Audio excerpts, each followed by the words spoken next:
Our Thanksgiving special continues right now with Scott Moss as we are gearing up towards another pretty big holiday, well, Christmas, and there's only one way to celebrate it, and that's by doing something with the family, getting out in the community. And Scott, what you guys were able to do with this, couple mile stretch of trail that you did, this is a quarter mile, correct? Yeah, so what we've done is we've added a quarter mile loop to our already existing trail network, and so we're calling it Hiking Through the Holidays. Kind of a culmination of a lot of different groups on the college, kind of fueled by Cody Zipman in maintenance, who kind of came at me with this idea. And we put together a pretty good group, faculty, staff, different people at all areas of the college. Student groups are involved. And we put a quarter mile of compressed gravel trail, built a couple of bridges, and then we've got all lit up with holiday lights all the way through, playing music. And so everything is pretty well represented. Wow. Lots of decorated Christmas trees coming from the student groups and the departments, and so it's going to be a really neat new addition to the college. This is really cool, and so many times, we just talked about it a couple minutes ago where, people don't realize that Lewis and Clark has really beautiful trails that you guys work on and are accessible, that you don't have to drive, 15 or 20 minutes up the road. You can just go right to your own backyard, right down Godfrey Road, and you're there. No, we've got probably last guess is about 2.5 miles of trails out through about 50 to 80 acres of wooded habitat. We've been doing restoration on it now for about 10 years. If you want to see what restored woodlands look like in our area, that certainly is a good place to go. And most of them are pretty accessible. There's not a lot of stuff that's real high, high intensity. That some of them are really wide, and even kind of at some point, if we had to, we could go to biking or even utility vehicle type access to these things. Right now, we just got a pretty good set of hiking trails that are out there that we're hoping everybody comes out and enjoys. Yeah, absolutely. I mean, I hate to throw this out there, but I'm just going to call you guys out. The reason we're doing a walking trail right off the bat is because you just ate Thanksgiving dinner. You're already looking at your gut. We get it. It's going to go away because you're going to walk these trails. But I got to ask you, I hate to say off the record because we're talking on the air, but you got Mr. Christmas helping you over there, and then Greg Nasello. How has his little ball of energy been to kind of keep this going? So Greg obviously is my office is right next to his, and so between the two of us, there's an awful lot of energy comes pouring out of that place at all times. He's been great. He when he grabs a task like this, I was just telling you about him, wheelbarrowing loads of gravel uphill, and it's wearing him out, but he's loving it. He just can't seem to get enough of it. He gets out there and get his hands dirty. Yeah, because he likes to tell us about how sore he is when he gets home. Yeah, this is playing the H card. So never seen anybody that goes at his pace, though. Well, and you guys have a great team. I'm really excited to see how this is going to lay out. So take us through, the development of this. I mean, this isn't something that, you guys have done before, so this is new for everybody, and you're working against Mother Nature in a way with the landscape. Yeah, so it started off with what we call key development groups. The new president, Ken Traska, came in, and he kind of wanted to approach the way we do things on the college differently, and so these key development groups focusing on key missions of the campus, and the fact that we put together groups that kind of come up with things that can contribute. One of them is contributing back to the community. And so the use of our facility, the trails and the grounds themselves, we host, the big bike race up there. So right. There's so many events that go on anyway. And this was just another opportunity kind of out of that gap that's between Thanksgiving and Christmas where, we're all trying to we know the semester's coming to an end. There's going to be a kind of a finality to that fall semester, and yet this gap bridges the gap perfectly to those holidays. And right. Then allows us to kind of function as a multiple input team. It gives me an opportunity to work with members of the campus that I generally don't get to interact with, and it's just been a phenomenal experience uncovering sort of their ideas and they're tapping into their energy as well. Right. Well, and that's what I was going to kind of ask you because, I mean, with this, it seems like you guys have a really strong unit of, people picking up strengths and, when they have a weakness and you're covering the other. I mean, it seems like a really kind of a nice fit and it goes right into that mold. I got to ask you though, man, what was the biggest, kind of learning curve with these Christmas lights in the woods? Well, the biggest thing is, when I cut a trail, I'm not thinking about accessibility from the whole public. So we just dive through and we cut a trail, and right. If it's steep or if it's, got a steep incline, that's kind of the world that, we work in and the type of work we do. And so this was a little different, knowing that you were going to be inviting the entire public, people, potentially to come out, people who are elderly, and to make this thing safe and compacted and traversable for anybody at any level. And so that for me was the big challenge. I mean, I try to avoid the hanging of Christmas lights because, the first one that one bulb pops out and the whole string goes out makes me gonna go crazy. So I'm probably better suited for chainsawing trees and not doing electrical work. And that's what I was going to ask you because, he won't tell you this, but I can. And, it's Thanksgiving, so I can write him a little bit here. Our neighbors watch out the windows when he puts up Christmas decorations because they know what's going to happen. A pay-per-view wrestling event with some lights and some expletives. Yeah. Now, with that, did you guys have a set team that just did lights and that just did landscaping or leveling? How did that work? Yeah, so basically when we met as a big, what we call a mover team group, everybody took a task. And obviously, as on the restoration ecology side, building trails, building bridges, right. Clearing the grounds, that's sort of the realm of my students and myself. Your dad, and other members of the faculty and staff, they certainly jumped in on that because that's an active thing that they like to do. And then other people kind of were more in the design phase. They wanted to think about how to put up lights, photography, for example. I mean, if you're asking me to set up a photo point, it's going to fail.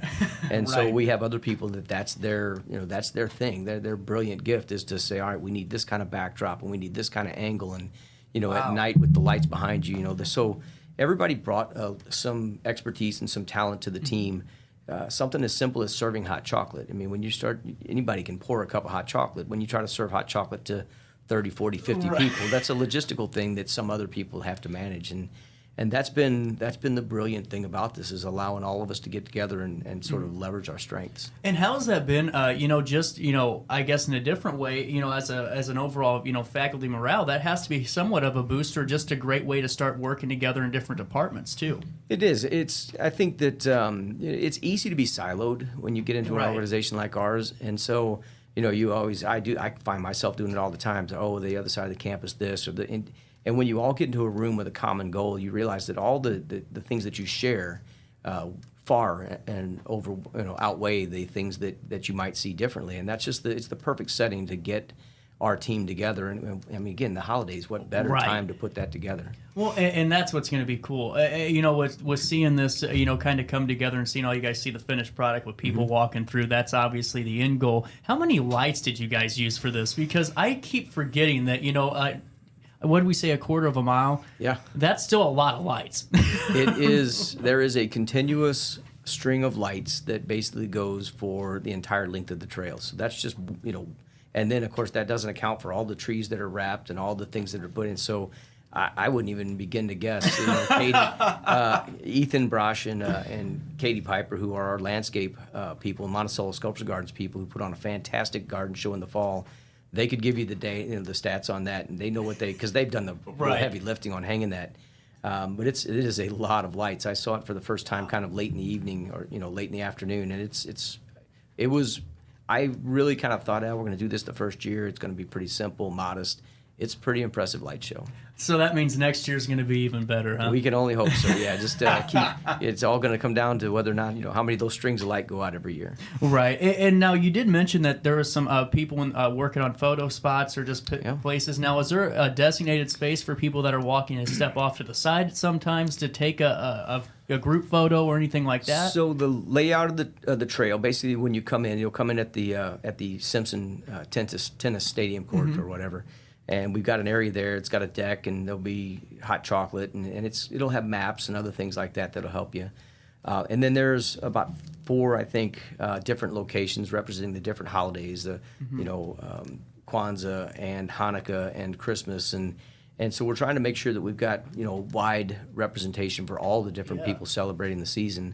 And then we'll finish up once you get down. There's a bridge, kind of a larger bridge that's down. It's a utility vehicle bridge. There's a photo point set up right there. So you've got a big wide area. There's a bench going to be set up. We've got a kind of a lighted archway, and then the entire light display will be behind you when you get this photo taken. So it should be a pretty impressive place to have a holiday picture made. And then once you get done with that, you'll walk out through this kind of a larger trail. That's where all the different department Christmas trees are going to be. So all the different student groups, all the different departments, everybody has kind of decorated their own Christmas tree that's going to line that Christmas tree lane. And then you'll come out into a restored prairie that's got a kind of a trail that comes back up into the parking lot. So great, simple, easy. Like I said, quarter mile. It's not a real difficult hike. Lots and lots of different light displays kind of along the way. And then kind of that kind of peaceful open meadow concept when you come back out, and you'll have the entire campus kind of in view from there. So it'll be a really nice hike. That's incredible. And I mean, it's really just a great way to showcase the trails that are at Lewis and Clark because, as a kid with Dad working there, I obviously got to experience them. But it's so weird that a lot of people don't realize how great a trails there are back there. And I think it's going to do a great job in promoting that. Let's see, with this, there's a couple of days that I saw where the mascot will be out there and some other things. Now, are there going to be any bigger, nights like that? Are they going to have any type of, I guess, mingle aspect to it, or is this just kind of, there? Yeah, we've got an initial kind of faculty, campus-wide event that we're going to do to kind of introduce it, to flip the lights on, kind of a kickoff point. Yeah. And then the Friday, Saturday evenings are going to be there. Blazer Kloss, we're going to call him, is going to make his appearances out there periodically, and we're still trying to work out a few of the details. Obviously, it's we're a little over a week away from flipping the lights on. But at this point, we're trying to get a few other details, maybe some corralling groups and some other things out there. We haven't hit the details on that yet, but we're trying to build this thing up.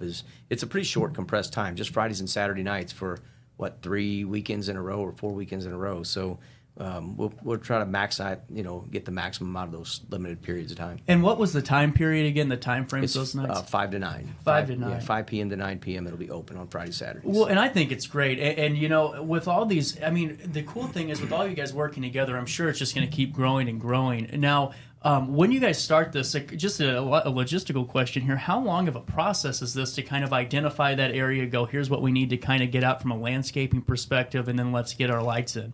So when we actually did this in about 6 weeks. Are you serious? Yeah. So Wow. it has been an all hands on deck. Kind of a lot of time has gone in. There's been a lot of Saturdays, a lot of extra days invested. The idea came to us, kind of, I don't say it's pretty suddenly, and it started off with a conversation that, hey, wouldn't it be cool too? And then from there it just kind of rolled, and the idea started going, and so I'll give full credit to the backing of the people who are really involved in this. Right. It just about anything that we asked for, somebody found a way to deliver it, and so it's just been a 6-week kind of intensive process. There have been times where we're thinking, wow, we should have started 2 months before that. Right. But it looks like I was out today just putting some of the trees up and going through with my students some of the touch-ups on the trail that we need to do, and it's looking phenomenal. So how many students are involved with helping this process too? I didn't realize that this is both students are involved in this as well. That's great. Yeah, so the majority of the trail cutting and the trail construction has been done mostly by students in my program, and that's actually a really small group. Maybe 4, 5, 6 students have been doing the bulk of the work. And so myself, with just those few student workers that I have cut the trails. Obviously, we've had volunteers like your dad come in, and the sculpture gardens people have been out there with us. It's not uncommon to see Ethan or Katie out there with a saw or a loppers in their hand cleaning this thing up. So it wouldn't have gotten done without a kind of an all hands effort. Yeah, absolutely. And for parents that have smaller children, this is a great this is a great opportunity for smaller kids too. Yeah. Great. So we've tried to take every look at this thing, any kind of safety aspect. We've got, just in the event, we hope that we never have to utilize this, but the entire trail is accessible with emergency utility. Oh, wow. So we have utility vehicle access through security that we can get to anybody, anywhere. We've got a security phone out there just in case. But, I mean, the cool thing about it is you think you're taking off on a quarter-mile hike, but when you get to the kind of the top, what we call the Hanukkah Heights by the tennis courts, you can see the entire trail network from that point. So you literally, you can yell from one end of it to the other, and it's a really small, compressed area with a lot of really cool things going on. Well, that's great for your parents with young kids because you don't have to worry about somebody getting lost and using a GPS to find them. Nope, I mean, you're going to be right there. You'll be able to. Everybody is invited. I think that young and old, this is something that almost everybody can navigate. There are some areas where there's a little bit of a up and down process. So if, I don't know that people who are relatively immobile, this may not be something for them. But anybody who can walk through the mall, is probably going to be able to do this. Absolutely. And just for all the lazy people out there, anyone that can flick through their phone can get up and walk too. Let's see. Couple of seconds left here. Now, I did see that there's cancellations. You guys are going to update on Facebook and with the press release, or? Yeah, so it's in a realm that I'm not really fully aware of, but I know we had a lot of discussions about how to control this, and basically Brad Raish, our security director, is got the call on that, and if he doesn't feel like it's safe for the public to be out there, then we will put the postings out on social media, and then we've also got a barricade to put up so that people can't come through the entrance to the trail network. Awesome, and we'll keep you updated on here. Scott Moss, anything I'm forgetting about? No, I hope that we can use this as a catalyst to get people out to the other 2.5 miles of trails that we're maintaining. So, public is welcome. We want people out there walking and enjoying the property that we've got. And I promise, I haven't forgotten about all of you at home. Scott, I got to ask you this when we get some time. I know you're busy, but we got to have an invasive species segment, because I have gotten that request so many times. There are so many assets available to us in this area. The college, obviously, I want to be the clearinghouse for that. Right. So. But Great Rivers Prescribed Burn Association, which is something that's kicked off here in the area, we could do an entire segment on that. But yeah, we're out here. I'm constantly talking to the public. I was in Carondelet Park this afternoon, talking to a guy who wants to do restoration efforts over there and create mountain biking trails in Carondelet Park, St. Louis. So we want to be the center of the universe for this stuff. That's incredible. And anything else I'm forgetting about? Or are we good? No, we hope to see everybody out there on Friday and Saturdays. Well, you'll definitely see me. And guys, we'll be back with more of our Thanksgiving edition of The Daily Show right after this quick break in downtown Alton.